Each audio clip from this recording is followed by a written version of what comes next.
एक रात का प्रसंग है। द्वारका का राजमहल शांत था। दीप मंद हो चुके थे। सेवक शयन की तैयारी कर रहे थे। तभी रुक्मिणी जी ने देखा, श्री कृष्ण कुछ अलग ही भाव में हैं, जैसे किसी प्रतीक्षा में हो, जैसे कहीं जाना हो। नाथ, आज इतनी रात को कहाँ जाने की तैयारी है? एक स्थान है, वहां मेरी एक भक्त रहती है, उसके घर जाना है। रात के इस समय? वह मेरे लिए भोजन बनाती है, ऐसा प्रेम से परोसती है कि वहां न जाऊं तो मन नहीं मानता। अच्छा, इतना प्रेम?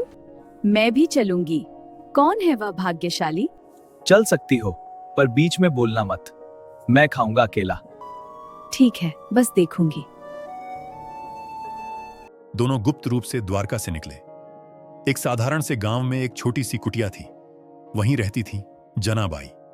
वह कोई राजसी स्त्री नहीं थी, न शास्त्रों की झाता, बस सरल हृदय की भक्त। उस रात भी वह प्रेम से थाल सजा रही थी। रोटी, साग, थोड़ा सा माखन और नेत्रों में प्रतीक्षा। आ जाएंगे ना, वह मन ही मन कह रही थी। और तभी कुटिया में प्रकाश फैला। श्री कृष्ण प्रकट हुए। जनाबाई का मुख आनंद से भर उठा।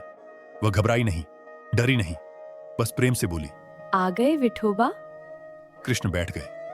वह थाल सामने रखकर परोसने लगी। दूर खड़ी रुक्मिणी सब देख रही थी। कृष्ण बड़े आनंद से एक एक ग्रास ग्रहण कर रहे थे। जनाबाई के मन में भाव आया, आज मैं अपने हाथ से खिलाऊंगी। अब तक वह केवल परोसती थी, पर आज प्रेम उमड़ पड़ा। उसने थोड़ा सा साग अपने हाथ में लिया और बोली, विठोबा, यह भी चखो।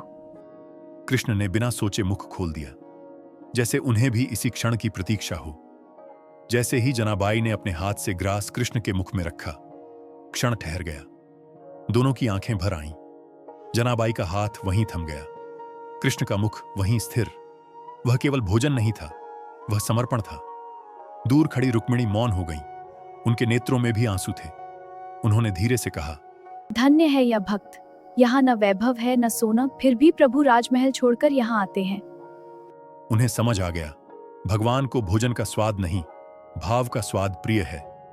द्वारका में सैकड़ों व्यंजन बनते थे, पर यहां एक थाली में पूर्ण प्रेम परोसा गया था। कुछ देर बाद कृष्ण उठे, जनाबाई के सिर पर हाथ रखा और अदृश्य हो गए। रुक्मिणी लौटते समय मुस्कुरा रही थी। उन्होंने कुछ नहीं कहा, क्योंकि आज उन्होंने देख लिया था, भगवान जहां सच्चा प्रेम होता है वहीं जाते हैं। न पद देखते हैं, न धन, केवल भाव। अगर आप भी मानते हैं कि भगवान को भोग नहीं, भाव प्रिय है, तो कमेंट में लिखें, जय श्री कृष्ण।